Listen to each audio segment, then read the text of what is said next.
Listen, we live in an age of instant information, so isn't it strange that things have been hidden away from us? Governments think we need to gain their trust, but it's the other way around. Just take a look. Nothing tells us more than raw data does, so it's important it's all available to us. Plus, put up for debate and looked at by the public's gaze, because there's a lot more to... Hello, once again. We start off this week's podcast with a quick note based on events happening after we recorded. In this case, the podcast that you're about to listen to is about Apple and Google's mobile strategy, but towards the end of the discussion, we very briefly discuss Microsoft's strategy as well. And wouldn't you know it, the very next day after we recorded, Microsoft took a huge write-down and basically laid off thousands of workers who were in their mobile department, more or less admitting that it was giving up on its mobile strategy. It doesn't actually change the discussion in any real way, but in case you were wondering why we didn't mention it, that's why. I hope you enjoy the podcast. Power to the people, we've fallen away from it. There's a formal name for this, it's called a dictatorship. And censorship's not restoring our faith for shit. So let's Hello, and welcome to the Tech Dirt Podcast. I'm Mike Masnick. Once again, I wanted to give a shout out to those of you who have been sending in feedback and ideas for future podcasts, and to apologize if I haven't been able to get back to all of you. There's been some really great ideas though, so keep on sending in your thoughts.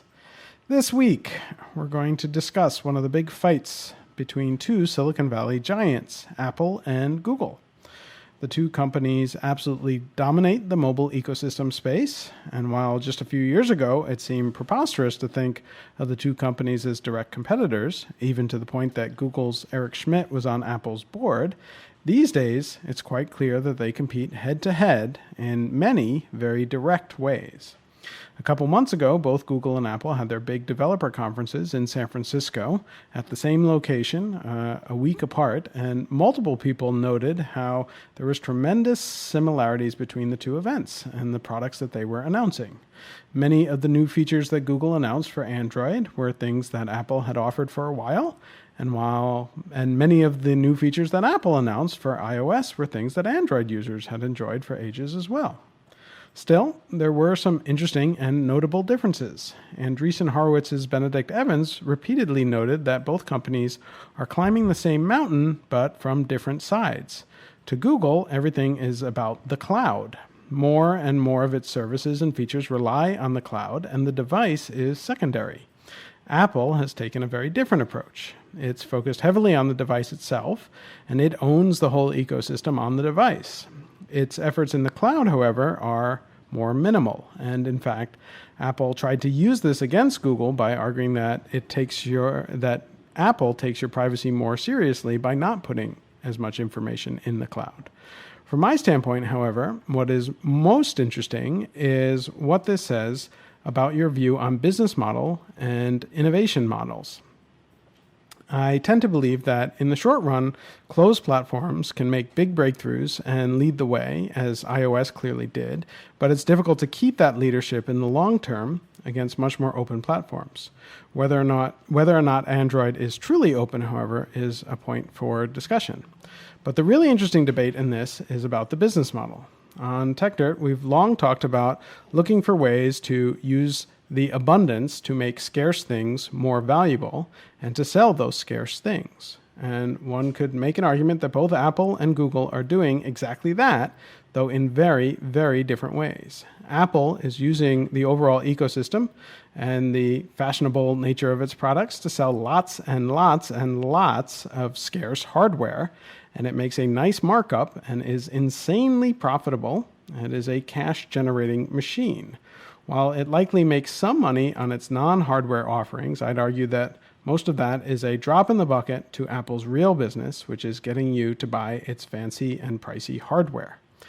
Google is taking a very different approach. It's not, for the most part, selling scarce hardware, but it is selling a scarcity of its own, and that is generally your attention. So ramping up its power in the cloud, especially on mobile devices as the platform grows even more important, gives it more power to continue to figure out better ways to get and then sell your attention. Which of these models makes more sense? I have absolutely no idea, but we're going to try and figure it out today with Dennis Yang and Hirsch Reddy once again. So let's jump in. Hey guys. Hey, welcome back. So do we think that, just, from an offhand standpoint, do one of these companies have a better model compared to the other one? Well, how are we measuring it? Because if we're talking about market capitalization, I think the writing's on the wall. I mean, Apple is, or even profit, right? I Yeah, mean, so it's- Apple is bringing, but let's, but these things change over time. Do we think that is a sustainable market?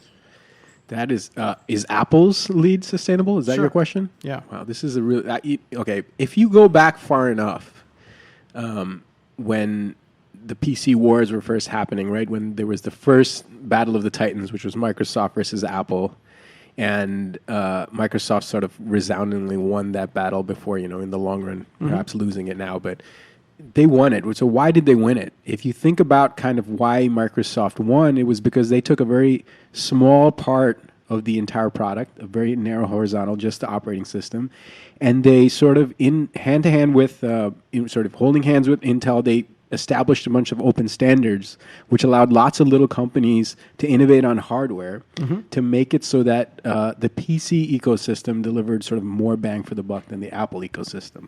But as Moore's Law has sort of kind of slowed down a little bit, maybe those hardware gains aren't that appealing to consumers anymore, right? So the argument is that now that has happened, that this sort of advance has slowed, that maybe Apple actually can keep this lead. And what lead are we talking about? The lead of basically aggregating all the layers under one roof, delivering a very polished product, which may not deliver the processor power to dollar sort of value that a PC does, but regardless, consumers not having to care about that.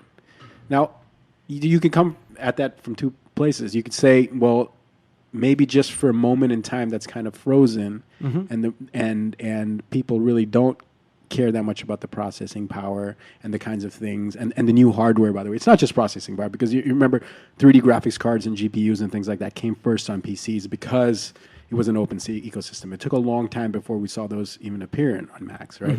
So what is there going to be a new type of hardware that shows up that makes it, again, compelling to go to an open platform? And if that hardware did show up, the open platform it would come out on first would be an Android, because it's not possible to come out on an Apple. So it's really hard to predict like what's going to happen in the future. I actually think, and this is going to sound crazy, I think we're just around the corner from seeing something like that. Either better cameras or some other kind of hardware that neither Apple nor Google has thought about, that is only enabled on Android because Android is open. That's going to win a bunch of consumers, and hardware preferences can change like that, right? So I think something like that might come around.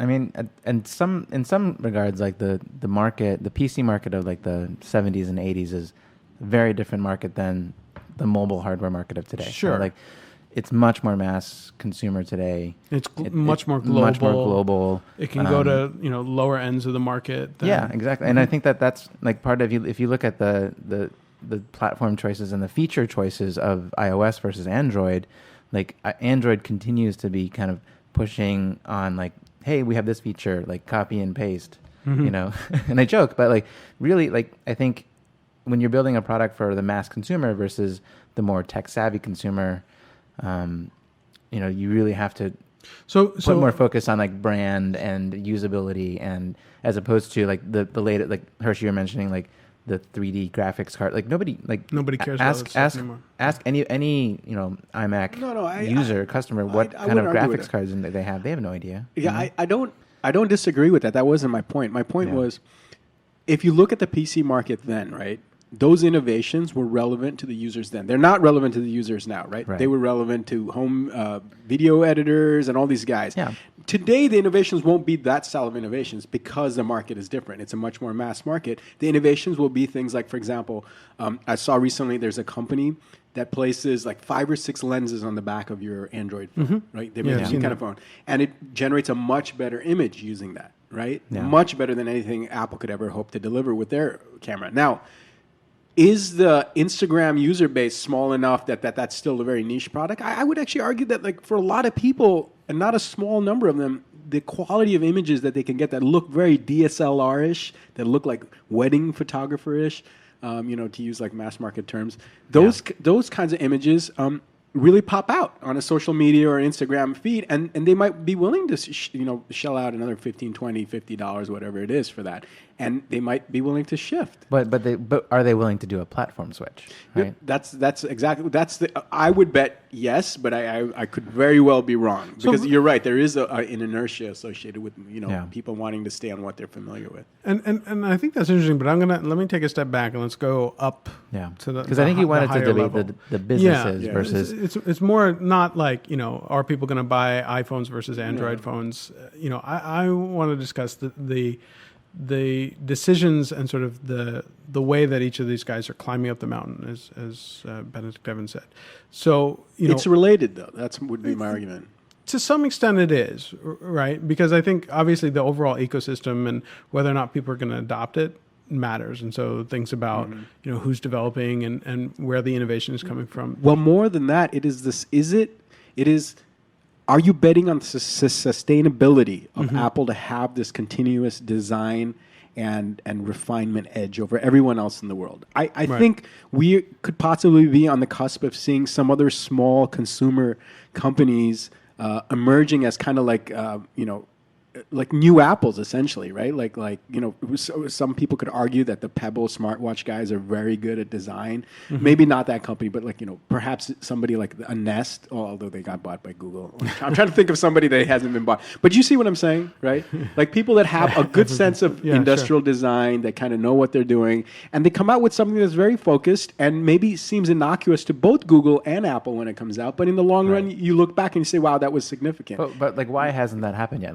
Imagine basically you're building on top of Android, right? And you don't have to devote all of your resources into developing an iOS. And why hasn't there been an Android device that really focuses on good design? Oh, see, I think from the perspective of sitting here in the United States, it seems like it hasn't happened. Yeah. If you go to India, and I was just there, Or if you go to China. Or China, you cannot believe the way people look at the market. I saw a ton of people walking around with what they thought was the best smartphone in the world, and almost in a state of ignorance of what Apple has produced. But maybe it is the best phone for them. Yeah, exactly. They have these weird Chinese phones with 2 SIMs in them, where you can and they have why would you ever need 2 SIMs? It just seems ridiculous. But they have 2 SIMs. I think dual SIM phone is a use case that I think a lot of my friends in New York have been talking about.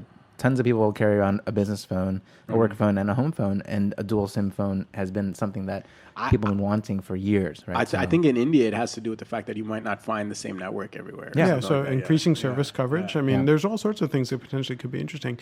Right. But, I mean, the interesting thing is, right, if you do look in China and in India, where the innovation is happening, it's because people are taking the open system and being able to do interesting things with that. And they're even taking as far as, some of the Android implementations in China aren't even official Android implementations, right? So, I don't know what the official word, it's is it licensed or something? Yeah, there is. And so, basically, I mean, it's open in that you can do things with it, but there are limitations, and some people, pay attention to those, and some don't. But the question is, how much of that, are those innovations things that are going to feed back into the wider Android ecosystem, such that it allows it to leapfrog ahead? I don't know. Well, let's not talk about it in terms of just Apple and Google in terms of, because see, the thing is really what we're talking about is, if we're talking about their business models, right? Google has a business model, I think, which keeps it immune from this red hot dog-eat-dog kind of hardware competition that's going on in Asia, right? No matter what happens there, their services are built on top of it. And some people might clone some services, but a lot of people in India still go to Google services. Right, and I think that's what Mike's point is. That's the point that I was making, which is that whereas Apple, you have to bet on them continually designing the best hardware to keep on top. Whereas Google has taken themselves out of that and is letting the market competition handle the device design side of it. Right? And just like you mentioned, it doesn't matter how that market competition shakes out. At the end of the day, the scarcity of attention with which Google is using to build their business is always there, right? It doesn't matter who wins the hardware war. Google is not reliant on fashion, whereas Apple is, and Apple is winning and lock in, right? So Well, what's the lock-in point actually? for Apple, right? So I mean, Apple's platform is, they're not allowing like anyone else to create Apple hardware. Right. Like their app store is really, really kind of constrained and moderated by them.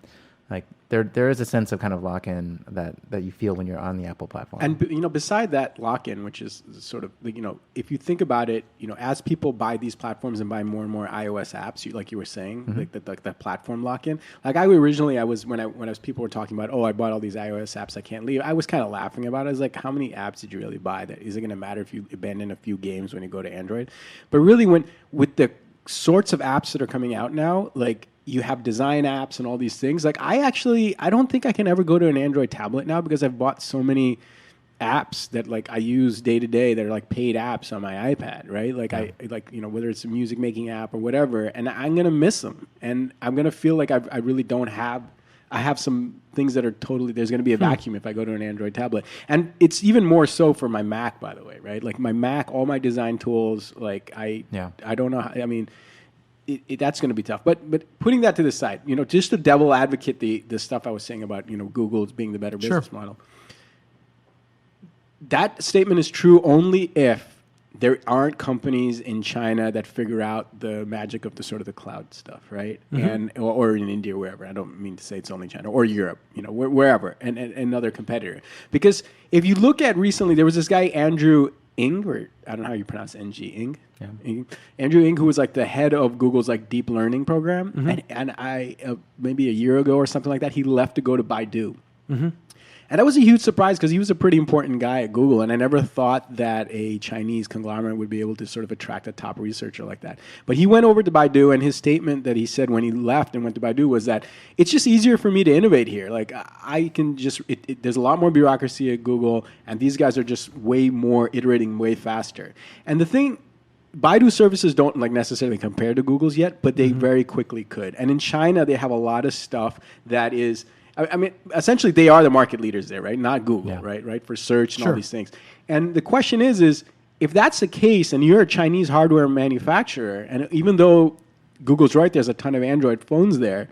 If no one's going to download the Play Store or use Google services, then Google's kind of out of that market, right? Right. So Google is certainly, you could say that there are vulnerabilities to their market position there. I mean, obviously, any company, there's always going to be some vulnerability. Somebody else could build a better mousetrap, right?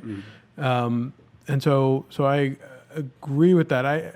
The barriers to entry are higher in that business, though, is what I would say. Like, there's not 1,000 Baidus, there's one. Right. Whereas there's a ton of Apple and you do also, I mean, if you are reliant on sort of Google's cloud products, again, you do have that lock-in, but in the cloud aspect to it, right? I mean, if all your photos are stored in Google's cloud, and those things are movable, but I mean, from the consumer side, are Google and Apple really at true odds, right? Because I'm a customer of, I have an iPhone and I use Gmail, right? Right. So, Me too. Yeah. like, is that like from a customer side, like, will Apple ever prevent me from using Gmail on their phone? Definitely not, right? Yeah, I mean, I think that would lead to consumer revolt, and people would get pretty upset about that. But there have been things. I mean, like they tried to get people to move off of Google Maps, right? So there are certainly, right. And they do have unfair advantages. For example, the launch of Apple Music, right? Where this latest iOS update basically was to launch Apple Music, right? Which feels kind of, I mean, is that anti-competitive? Is it unfair? I think I mean, yes. Yeah, I mean, it does raise certain questions. I mean, who knows? And I guess they already got in trouble for their ebook efforts. So maybe someone looks at them for their music efforts also. I don't know. I mean, it may depend on some of the deals that they struck and how that works. But how does Microsoft get in trouble for tying for Internet Explorer and Apple doesn't get in trouble for this? I mean, different times. I think it's also markets. Market penetration, right? Yeah. So as big as Apple is, Android is still frankly bigger right now, right? So, and again, you also look at Android is bigger, and then if you're talking about Apple Music in particular, which maybe is another podcast for another day, but you already have a market that's dominated by Spotify and YouTube and other players in that realm. But who knows? I mean, it's a valid point that could be interesting. I mean, but that's basically what Microsoft did with Internet Explorer, right? So yeah. We can discuss this another day. Yeah, it's a valid point. But, But and I guess some of this question is, I mean, maybe is too much of this question U.S. based. I mean, or probably Right. U.S. and Europe based, right? I mean, how much iPhone penetration is there? Right. But does it feel like, I mean, with the launch of all of these other cloud services, is Apple trying to hedge its bets against this kind of hardware thing? Right? Yeah, but Does it feel that way? I don't think so, and I'm open to people Yeah. arguing otherwise. It feels like Apple is sort of it's a very half-hearted cloud, Right. right? I mean, it's doing Or it. maybe it's a full-hearted continued, once you're on iCloud, you can't use your Android for your iCloud data. Well, do you guys remember their social network? They, Which one? They tried to launch one. Remember, it was somehow tied into Oh, iTunes. To the I music, vaguely Ping, remember. Yeah, Ping. that's Yeah, right. It was horrible. Ping. Yeah, and I mean, people have joked about that with Yeah. Apple Music, which has some of those kinds of features included in it. But I just think if you're, it's an interesting challenge, and if you're going to dominate the world, and I think it's difficult to be in Apple's position, which sounds ridiculous. I mean, so seeing what are the how different- successful the company is? What are the differences in the world, in world A in which Apple wins and world B in which Google wins? Like what are the main? What does it first of look all, like? that's setting up a Yeah. situation that may not exist. Right? Yeah, it doesn't, I don't it think doesn't so. have to be one Yeah, wins and the other exactly. loses, right? Right. Because they both can certainly Yeah, and I coexist. think They're that- coexisting today. That's what it is now. Right. But the question is, over the long term, what are the trends? And again, like betting against Apple seems like a bad bet historically. If you look at the past 10 years, certainly that's a bad bet. But does that continue? And when I look at it, there is something really compelling to the fact of like selling hardware and Yeah. using all of these services, many of which are totally free and well designed and really useful, Yeah. and selling hardware. Like, I like that, right? I like the idea of using free or near free services to sell hardware. a scarcity, Yeah. right? Yeah. And very profitably, insanely profitably, right? Yet you if you're voting with the stuff that you carry with you, you have no Apple stuff really. I have no Apple stuff. What? Just explain that. Explain what? Why? How come you have no Apple stuff? It's just a Personal preference? no. I mean, partially, or just a factor of history. I mean, in terms of like, I just never got into the Apple ecosystem. I was a very late convert, right? Like my first Apple computer was 2007, which is extremely late. And I bought a MacBook Pro, and when I first used it, of course, there's like a little bit of a learning curve. But like within a week, I just realized that it was just better hardware than any PC laptop I'd ever had. And I can't get a PC laptop anymore. I still build PCs for gaming and stuff, desktops. When it comes to phones, though, even though every single one of my Android phone has had some kind of weird quirk that is essentially broken. Like the first one I got would hang up when you put the phone to your ear. It was an HTC. The second one had That seems like a problem. Yeah, it was a severe problem. But I stayed with it for at least a year. Then I got a second HTC, and that one the battery life was basically like 2 hours. Yeah. And now I have a Samsung, and it has some weird domain name resolution problem. Wait, you have a Samsung? I do. I have a, You were so insistent on HTC over Samsung. We're going. Yeah, way off but topic. anyways, after these two problematic phones, you can understand why I might want to switch. But my wife has an iPhone, and she has absolutely zero problems. And sometimes I'm very envious of that, right? Well- Because she dials on her phone, and the phone call goes through, and she puts the phone to her ear, and she doesn't hold it in some jaunty angle like I always am, because my cheek's gonna hang up on the call. Like, and Well, I think and- that's a different. I mean, my wife has an iPhone and an iMac also. So I mean, my household is not without Apple products.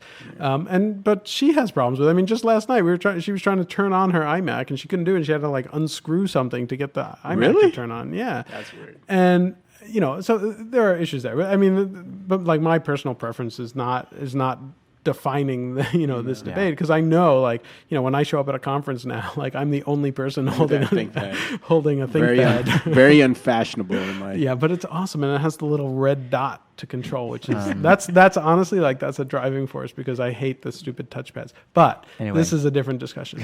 But the larger point that I think is that, like, again, like, Yeah. I like that business model, but I also, because because you are using the abundant to sell the scarce. But I also fear that it is very much, it's reliant on that one company to continue to innovate in a way that where that outpaces everyone else or beats everyone. right, it has to outpace everyone else, and where there's a lot of competition and a lot of changes and a lot of innovation, and also in a product that is increasingly about fashion, Yeah. and that's very difficult to But- stay on top of the fashion heap. I mean, I think so. There's a difference, right? There's fashion and there's style. Like style, Okay. style is kind of persistent, right? Mm-hmm. And brand. And I would argue that Apple is more of a style and brand company rather than a fashion company, right? And especially like if you look at like long-standing brands that have stood the test of time, like a Coca-Cola, right? Mm-hmm. So that's the kind of brand, I think, the brand power that Apple really has been built. Essentially when No, you but have, if you're talking about fashion or style, as you say, Yeah. name a product that's something we wear or use as a fashion accessory or something like that. That's like jams, you remember that? That's fashion, right? No, So but what's style? In Yeah, that, but in the same- style is like Burberry, right? It's like something that's been around. But for- Burberry's, I they think, haven't is, changed their trench coat in 100 years. But right? are they So- still popular? Yeah. Yes. I thought they So kind of went off. But they So- come and go, right? I mean, Yeah. they Kind go of. through phases. There's right? some a little bit, but I think that's. I mean, it is. I would say Coca-Cola versus Okay, a but fashion thing. Coca-Cola is different to some extent because Coca-Cola doesn't change, right? I mean, they'll add these varieties, but Coca-Cola is, You can't make something I- that you wear or you wear to see. Like the difference with style or fashion is that, like, you're right. There's certain things that are iconic, but even within the things that are iconic, like the classic classic umbrella design or a few things like this.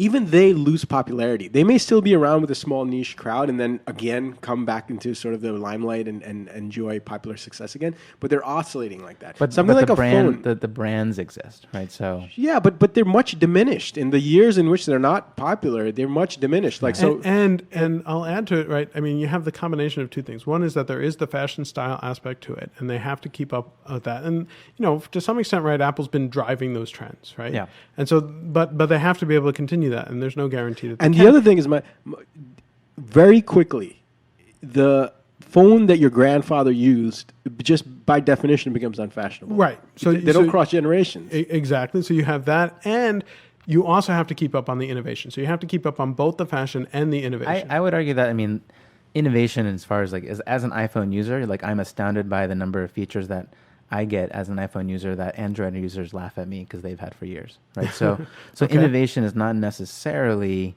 the driving force anymore for technology. But does that always hold true? No, I think for Okay. a platform like mobile phones, smartphones are comparatively mature. I think it'd be very interesting to watch the smart home battle, right? Mm-hmm. Look at or look at the TV, like the Apple TV versus Chromecast, battle. Look at Nest versus Apple's HomeKit platform, which is actually the HomeKit approach is actually more Open. more open Well- than the Google approach of Nest. Well, not right. right, So- but so now Google recently at the same conference basically Yeah. went more towards HomeKit because they announced what I forget what it's called, like Weave, which is like their Oh, Internet right, of Things right. platform, and so they're trying to open up as Right. well. So it's not just Nest. So I do think that it in the coming years it'll be very interesting to watch on these other fronts of battle. Sure. Like how the strategy to develop in it. So But Dennis, I don't agree that these Android phones with their little random things are like true innovation. For me, the true innovation is something like, for example, when the first laptops came out. That was a true innovation in the PC space. Not having an extra wider space key with a more click-clackety. You know what I mean? The kinds of the flavor of innovations that Android phones have so far had are things like screen size, pixel density, like I weird think things like copy and paste was a really good. yeah, one. okay, that's a good one. But you see what I'm saying? Like, we still haven't seen the Android phone coming out that has Yeah. a Sony RX100 style camera on it or something, right? It just blows your mind, right? Right. With the f1.8. Yeah, so I have it's no idea what that basically is, but- been incremental, right? Oh, the stuff that's been happening have been incremental innovations, not the sort of breakthrough Yeah. major Yeah, changes, exactly. innovations. And so I think to some extent, Apple is susceptible to competition there, where you can have big breakthroughs that give people enough reason to switch. Whereas I think that, and maybe that's true, but my argument is that in focusing on using the cloud and all of this to make to then sell your attention is a more sustainable position in the long term. Because it doesn't matter what Right. innovations and what hardware. Right, because Yeah. no matter what other innovations happen, Google isn't reliant on being the one to do those innovations. So is It can- Google? Is Google kind of wasting its time by doing what? By doing this Android thing? No, they have to do that No. because otherwise they don't have the toehold on the because beach. they're still the around beachhead. in a world in which Apple owns. Right, and a lot for of, now a lot because of, there's an Android. but, right, yeah. and I think Yeah. they still benefit from the iOS ecosystem also, but they have much stronger. So what you're saying is tie-in. if they did not make this move to Android, few years ago, right now they would be beholden to Apple, and Apple would be- Very much. Yeah. Yeah. We've totally. Or, I mean, at that point, it may have been Windows or Microsoft. Yeah, may have like had a where's bigger- Microsoft? Yeah, exactly. That's what I was about to say. We've been. That was the point I was trying to force in there. Was like this is supposed to be a troika, right? Like where's the Oh, Microsoft? come on. No, but like to some extent, Or like like Nokia or BlackBerry, where Well, Nokia sold to Microsoft. No, that's but right, yeah. seriously, with Microsoft, like they have a cloud, and arguably they're better than Apple at clouds, and this is going to be controversial, but on the hardware side and sort of the integrated, complete sort of phone product side, if you look at what Microsoft has released.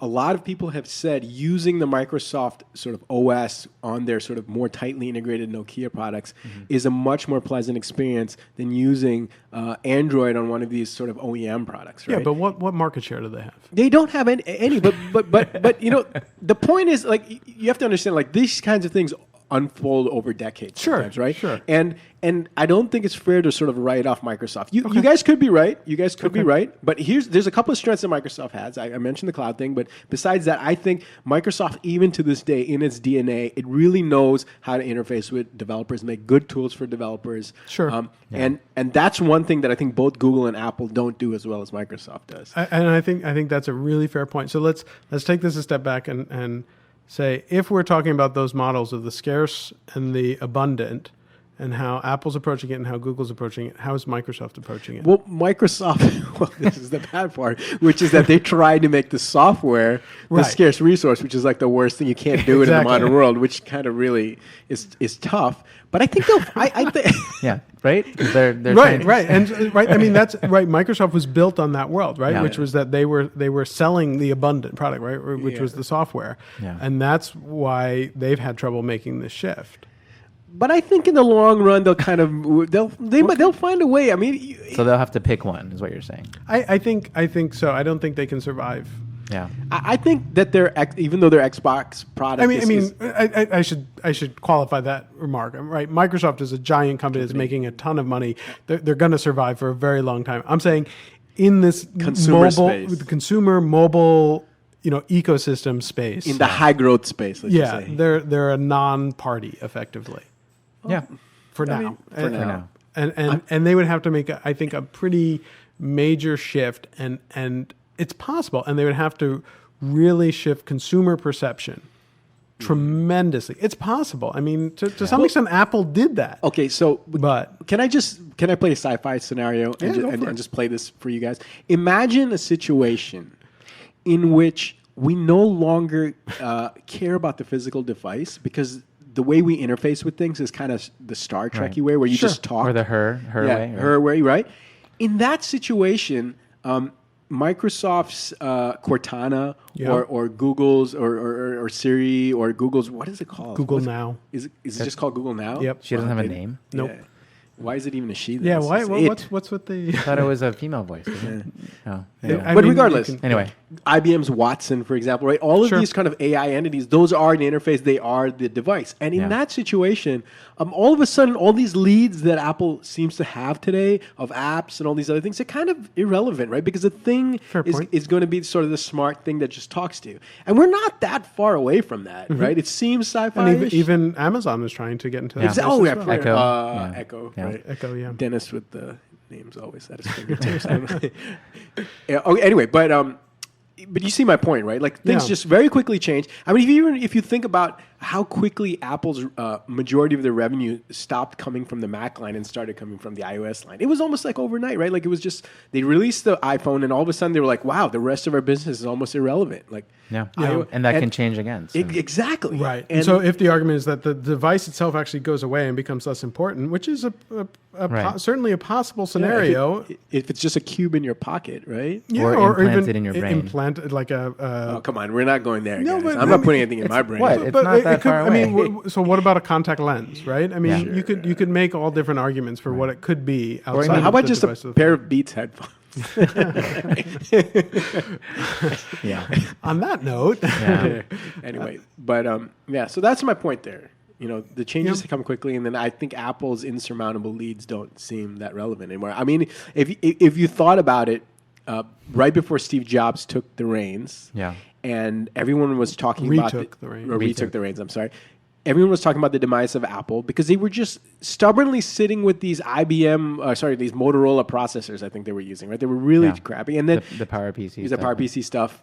And then Steve Jobs took the reins. He said, okay, we're going to become an Intel shop. And there was a few grumbles about it. And everyone thought, okay, this is going to be the key thing that actually drives Apple. But really, Well, all that stuff, it was an irrelevant sideshow, right? Like, it doesn't even matter. Like, the whole industry went a whole other way with the iPod and the iPhone, right? And so it's exactly that. We could be focusing, a podcast could seem as silly as a conversation about the success or failure of Apple based on its choice of chipset would have been in 1990. I mean, and sure, and every one of these battles of like who's in charge changes so rapidly over time. When you look back, 5-10 years ago, everyone was talking about like, nobody was even thinking about Apple, right? I mean, people were thinking about like, Google versus Yahoo, right? Was a fight for a while, or Microsoft versus Netscape, right? And so who's gonna dominate? And then 5 years later, neither is the answer. And so we could certainly be in a situation where that's exactly the case. 5-10 years from now, where neither Apple or Google, Yeah. I'm sure they'll still Maybe exist. VR will take off and it'll be like Oculus versus cardboard. Who knows? I mean, Apple doesn't. Do they have a VR? Oh, they'll buy it in 2 seconds. Yeah, perhaps. And I guess we've had this whole conversation without even bringing up like Facebook, right? Which in some ways is potentially a player in these fights as well. Well, they've bought a lot of hardware stuff. That's Yeah. So, but I think we're sort of out of time on this one. But if anyone wants to chime in with final thoughts, or Hirsch, was that your final thought? I mean, You're I going don't know. sci-fi on us. Yeah, I think let that be my final thought. Dennis, you have any final thoughts on this, or No. you're all good? I'm good. All right. Well, I think it's interesting. I think we'll have a podcast to look back on 5 years, 10 years from now. When we're up to like whatever episode 1,000 and something. But once again, thank you for joining us, and we will be back next week. Bye. The truth will set you free. The truth will set you free. The truth will set you free.